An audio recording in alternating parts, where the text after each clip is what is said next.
Oh, hi. It's me, Jalen, the dancing therapist, and I am reporting to you live from the liminal space. Do you know about that liminal child? If you are abroad or wanting to move abroad, and especially if you are wanting to slow travel to multiple countries, I think this video could be helpful. It's an experience that I think a lot of us share, and I just wanted to talk about what my experience is currently right now as I sit in the soup, in the emotion smoothie that comes up around being in a liminal space. I'm Jaylyn, the dancing therapist and the passion coach. Here on my YouTube channel, I talk about all things dance, all things therapy, and all things about living a passion-filled and purpose-filled life. So welcome. Please, while you're here, like the video. Yeah, just right down. You see that? Yeah, that just do one of them for me, please. Also, please subscribe because I would love to share space with you in the future, and I want you to get notified when I'm back. Disclaimer, yes, I am a licensed therapist. However, I'm not your licensed therapist. So nothing that I talk about here is meant to be therapy or to replace a relationship with your own mental health professional. So what is a liminal space? A liminal space is when something has ended or is ending, but the next thing hasn't quite started yet. Liminal spaces can be physical, so that can be like a hallway from point A to point B. It could be a stairwell, an elevator. It could be the whole entirety of an airport. It could be while you're on an airplane. It can be life circumstances like in quinceañera, a divorce, a marriage, a graduation ceremony. You finish one aspect of schooling, but you haven't yet transitioned into the next. It's when the thing has ended, but the next thing hasn't quite begun. And that's where I find myself right now. I'm in this liminal space. I made a huge major change. I originally was only going to do a 2-week little break, little vacation here in Accra, Ghana. And then as the time got closer, I was like, I actually just want to take an indefinite break from the United States of America. So I turned it into a full move abroad, and I definitely maneuvered some serious liminal space in that transition. But now that I'm here and I've done the big move, I am facing it once again. And I am going to do this journey as what many call slow bopping. So I'm going to spend, 2 to 4-ish months in each location. At least that's the plan right now. Who knows what's going to happen? And so every time that I end up making this change to a new location, it's going to require me to sit in this liminal space. So for this video and exploring liminal space, there's so much that can come up. And, depending how big the liminal space is and what it entails and what you're transitioning from and transitioning to, it can feel overwhelming sometimes. So I want to give a little structure to this video. This is a time of immense creativity. That's been my experience. So I want to share my thoughts around that aspect of time. Coming from the US, which is a very Eurocentric approach to everything. Time is included in that. And in that perspective, time is approached from a linear approach. But when I'm in a liminal space, I really feel a different relationship with time. And so I want to dive into that as well. Let's get into this liminal space. My creativity flourishes during this time of being in a liminal space. The ideas and the urge to make something come to be, and the possibilities of how it can happen and who I can do it with and what could happen for communities here and there and what it might look like. My creative juices really flow during this period of time. And I recognize this time and time again when I'm in a liminal space. And I think it's definitely tied to that transformative aspect, right? This space of being in this newness, this ending. I have this wisdom that I've garnered from that past phase and those past experiences, and I'm anticipating this newness and this space that I'm about to be in, and it just feels so ripe with being able to create. So during this period of time, I like to be very intentional about sending all of that energy somewhere when the creativity comes up, and just being patient, because sometimes it'll be, I'm tired, I'm about to fall asleep, and my brain is like, ooh, ooh, ooh. And I'm like, again, more? Thank you. And I really love my sleep. So during this period of time, I really use my notes app on my phone. I use it heavy. And during this period of time, I make sure I journal even more. I already have a journaling practice, but it looks like me journaling at least 2 times a day, and then jotting down additional things. I have a different separate notebook for things that are more ideas oriented, but if I can't decide which one to put it in, it doesn't matter. I just pop it in. So I definitely rely on that during this period of time. And then I started using Notion recently. And I found some templates because I'm not about to build anything from scratch today. Like my creativity's not doing all that. But I find some templates that are structured for ideas. And so I use that. So I have like one place that I can just plug it in, and I don't have to like search through all of my notes and try to figure out where did I put that thought and that brainstorm and that idea. And so I found a way to really structure it through that. And that's been super helpful because I know that I can come back to it. And it just feels like it's this time of creation, but then when I put some structure behind it, there's an additional level of intentionality. And then that just deepens that confidence in, I know that I can make it come to fruition. I can make it happen. Like it's possible. Like, of course I can. I did a video of 2-word affirmations for 2026. And it's like, I look at it and I'm like, it will, and did.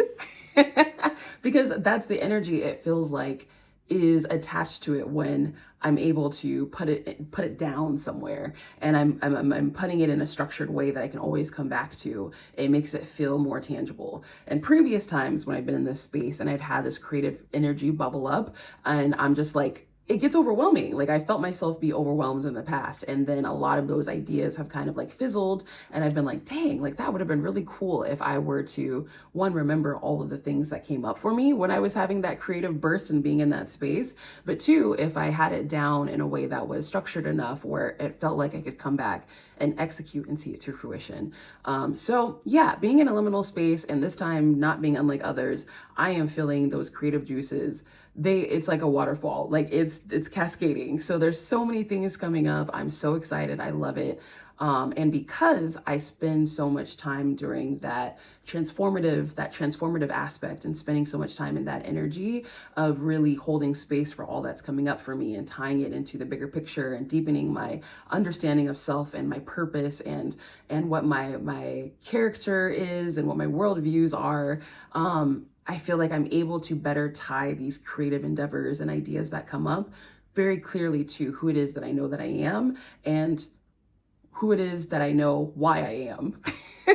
The why that I exist. It's easier for me to tie it to that. I just love this aspect of being in a liminal space. Liminal space, you know, it's uncomfortable. Like she in a comfortable spot to be in. But this is one aspect that I feel like I really embrace easily. Like I don't have to work so hard to embrace it. Is being in this like space of just immense creativity, like so much flowing. And so I really like to tap into this because I have no idea what's about to come up. I don't know what's happening over there in the future. I don't know it yet. I feel like I have glimpses of my dreams and my hopes and my wishes, but in terms of, you know, me here, like I don't know 100%. I can't see it clearly. But when I have these like bursts of creativity and these ideas, I think they're meant to serve me, the future versions of me. And so I approach it with that level of reverence, and I approach it with that level of seriousness. When I'm in a liminal space, I feel like this is a time that really challenges the Eurocentric approach to time as linear, where the past happens back here, we're in the present, and the future is over there. I am currently reading this incredible book, and I'm reading it slowly because it is some serious, thought-provoking, mind-blowing, world-shifting concepts that I live for books like this, but it is called Dismantling the Master's Clock. And look, I have it right here. Look at this. This book is written by Rashida Phillips, and she is a queer Black woman who explores race, space, and time within this book. And she has some other writings that I've read before too. And yeah, I mean, this book right here, honey, she explores like quantum physics and how some theories and some studying within quantum physics like better aligns with more of an Afrocentric approach to time. And and I'm not done with the book because I gotta read and then I gotta step back and let it marinate for a while and then like reflect because it's some amazing content. But she, in one part of the book, like towards the beginning of the book, talks about some possible other frameworks that are aligned with various tribes throughout the continent's approach traditionally to time. And there's like diagrams of like configurations and like circular curved structures of time, how past, present, and future, and where they converge and overlap, and how you can, address it from this point to that. Like, it gets mind blowing. And for me, I love stuff like that, because what she speaks about, and what I felt very strongly, is that the definition of time that we have access to in the States is a colonized definition, and that colonized definition serves the purpose of furthering oppression. And reading that, it's something that I've always been interested in. Even as a kid in middle school, we learned about black holes, and I used to be obsessed with black holes, because they were saying that hypothetically, if your body could survive being close to a black hole, which clearly we can, that there are ways to maneuver a black hole that time distorts, perception of time. Like, we would just dive into how the perception of time distorts and how it impacts perception of space and all the other things that we assume as just that's the way it is, and it stays that way, it doesn't change at all. But how all of that distorts as you come towards the mouth of a black hole, and that if you were able to maneuver the black hole a certain way and to, traverse a black hole, you could go back in time. Like, you could even go backwards in time. Like, time can go forward and backwards. So ever since I heard about that in middle school, I was like, wait, this is cool. Tell me more. And so I've been obsessed ever since then. But I really appreciate her book, because she dives into it from a quantum physics lens. And it's some serious material, but it just feels so affirming, because no, time is not linear. I don't think time is linear. And when I sit in this space of a liminal space, for me, it is a time where I feel it in every atom of my body, that it's not linear. I'm in this in between soup, this thing ending, thing beginning. And I'm literally feeling the convergence of all the past, the present, and the future converging at the same time. I feel the experiences that I just had. I feel the journey that took for me to get to those past experiences and the lessons I learned and the wisdom. I'm also feeling a further past of all of the people that came before me, my ancestors before me, that have lived nomadic lifestyles, that have moved because they felt and understood and knew so deeply that they deserve something better for not only themselves, but for future generations to come. I feel all of that wisdom, and I feel all of that encouragement, and I feel all of that certainty that is also in the future, that is not linear. I feel the future. I feel them feeling the future.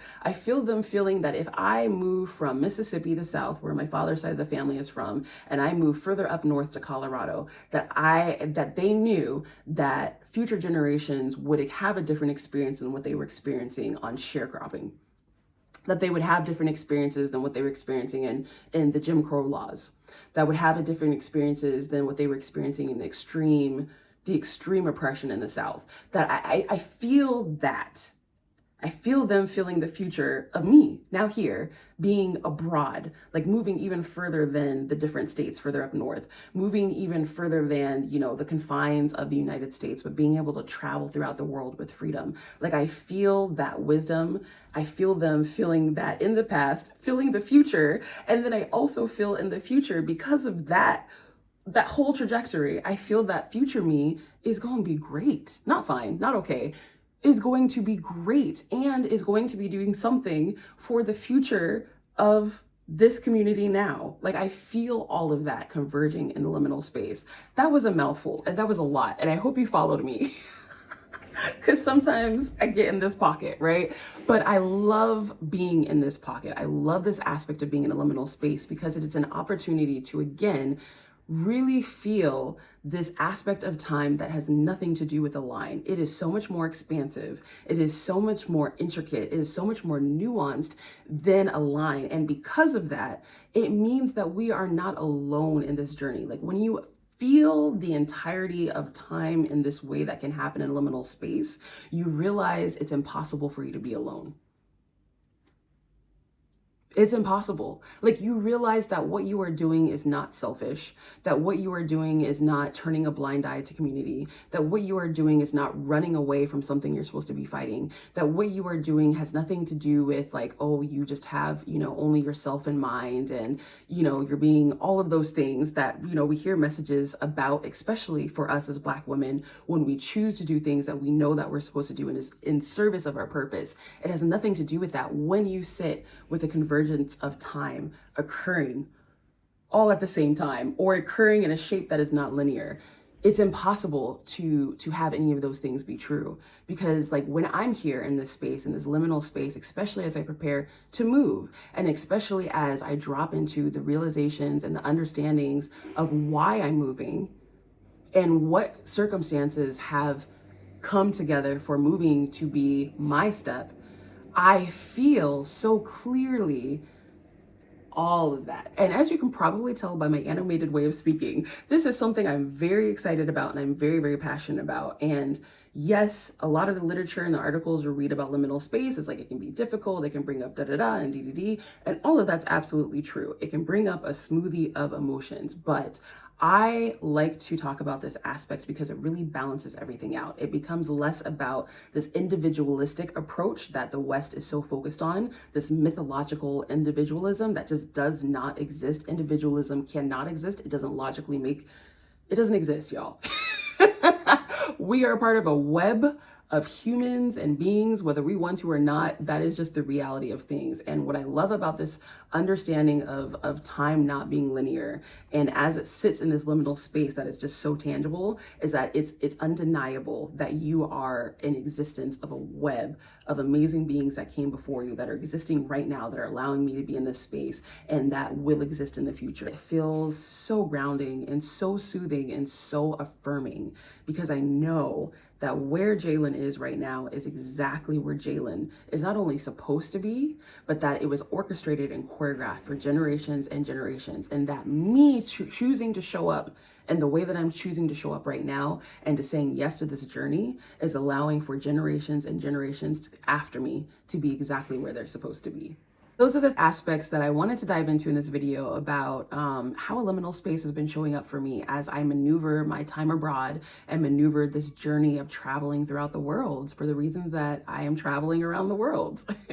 So thank you so much for coming and joining me for this video. I would love, love, love to hear from you. Anything that resonates, anything that stands out, any additional thoughts that you have about any of the things that I spoke about in this video. Please, again, make sure that you like the video. Please say that you are here and say hello. I'd love to hear from you. And please share if you feel like this would be beneficial for anyone else to join the conversation.